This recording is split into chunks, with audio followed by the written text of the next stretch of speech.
Assalamualaikum warahmatullahi wabarakatuh. Perkenalkan, nama saya Muhammad Hanif, mahasiswa aktif UIN Syarif Hidayatullah Jakarta, Fakultas Dakwah dan Ilmu Komunikasi, Prodi Manajemen Dakwah. Oke, di sini saya akan membuat video mengangkat tema atau isu yang sedang viral hari ini, yaitu bencana di Sumatera, yang akan saya hubungkan dengan Pancasila tentunya. Video saya ini berjudul tentang Pancasila, bencana, dan negara yang selalu datang terlambat. Apakah nilai luhur Pancasila mampu menghentikan kemungkinan munculnya gerakan separatisme pasca bencana di Sumatera, terkhusus di Aceh gitu? Pertanyaan ini sering terdengar seperti refleksi kebangsaan. Padahal jika kita jujur, ia lebih mirip upaya cuci tangan ideologis. Karena pertanyaan itu seolah berangkat dari asumsi bahwa masalahnya ini ada pada rakyat, bukan pada negara yang berulang kali gagal memenuhi janjinya sendiri. Karena Aceh bukan wilayah tanpa Pancasila. Aceh adalah wilayah yang terlalu sering dipaksa nasionalis, tanpa pernah benar-benar dirawat sebagai warga negara setara. Setiap bencana membuka satu fakta yang selalu ingin ditutup rapat-rapat. Negara ini mahir bicara persatuan, tapi gagap saat harus adil secara nyata. Pancasila sering dijadikan tameng moral, seringkali muncul kekecewaan. Negara buru-buru berkata, ini soal ideologi, ini soal persatuan, ini soal NKRI.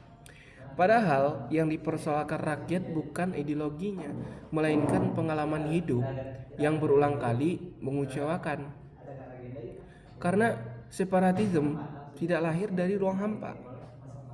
Ia lahir dari pengalaman kolektif ditinggalkan, dari trauma yang tidak pernah dituntaskan, dari janji-janji pemulihan yang lebih sering selesai di laporan ketimbang di lapangan.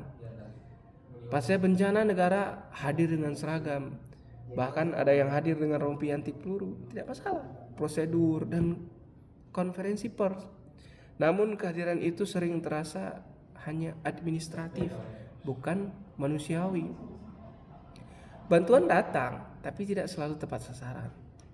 Rekonstruksi berjalan, tapi jarang melibatkan suara lokal.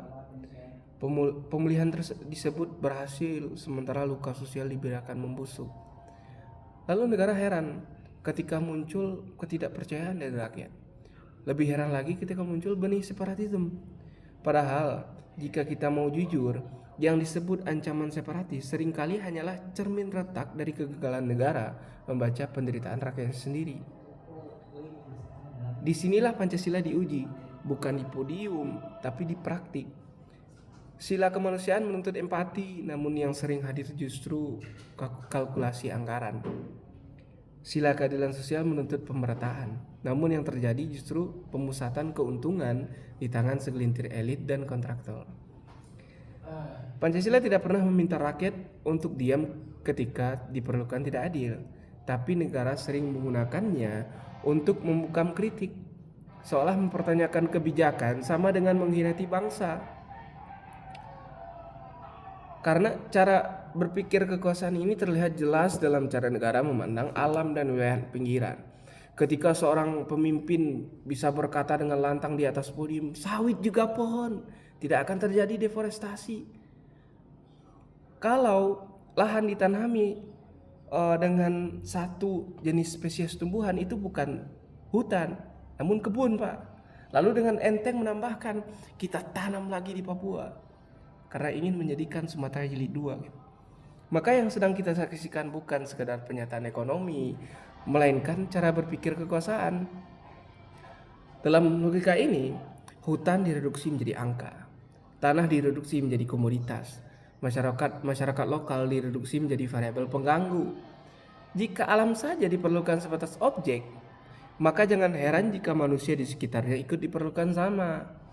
Aceh, Papua, dan wilayah-wilayah yang kerap dilabeli rawan sebenarnya bukan rawan separatisme. Mereka rawan diabaikan, mereka rawan dieksploitasi dan disalahpahami. Pola kegagalan ini semakin telanjang ketika negara bahkan enggan mengakui skala tragedi itu sendiri. Keputusan untuk tidak menetapkan status bencana nasional bukan keputusan teknis semata. Ia adalah pernyataan politik. Pernyataan bahwa penderitaan masih bisa dinegosiasikan, masih bisa ditanggulangi kok. Bencananya masih tidak mencekam-cekam amat kok, hanya di media sosial saja. Dan bahwa duka bisa diukur dengan kalkulator anggaran. Bahwa empati tunduk pada stabilitas citra. Negara takut memberi label nasional bukan karena tidak mampu, tapi karena takut mengakui kegagalan sistematik. Karena pengakuan itu berbahaya, ia membuka pertanyaan lanjutan. Kemana anggaran, kemana kesiapsiagaan, dan kemana negara sebelum semuanya runtuh?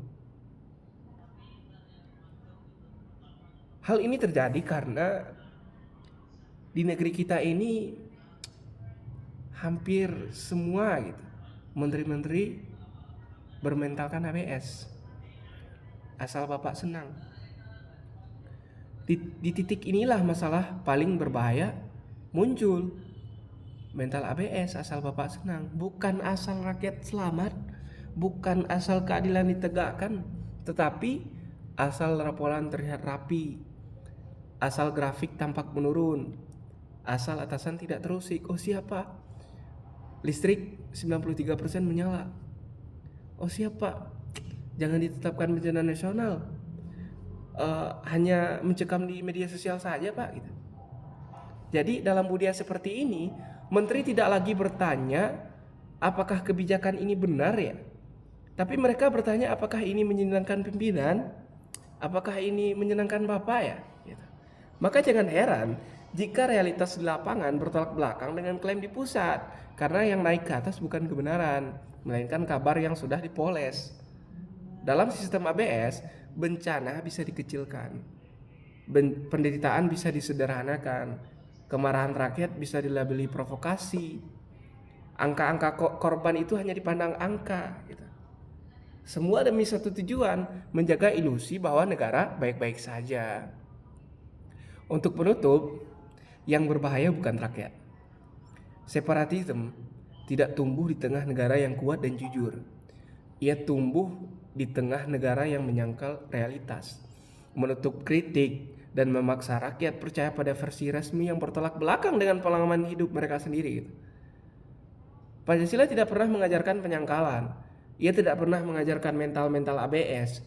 Ia tidak pernah meminta rakyat bertepuk tangan saat rumah mereka runtuh. Yang berbahaya bukan rakyat yang kecewa, Pak. Yang berbahaya adalah negara yang terus gagal, tapi selalu merasa paling benar. Yang perlu diingat, yang runtuh bukan hanya rumah mereka, tapi kepercayaan terhadap Bapak. Mungkin sekian video dari saya ucapkan wabillahi taufiq hidayah. Assalamualaikum warahmatullahi wabarakatuh.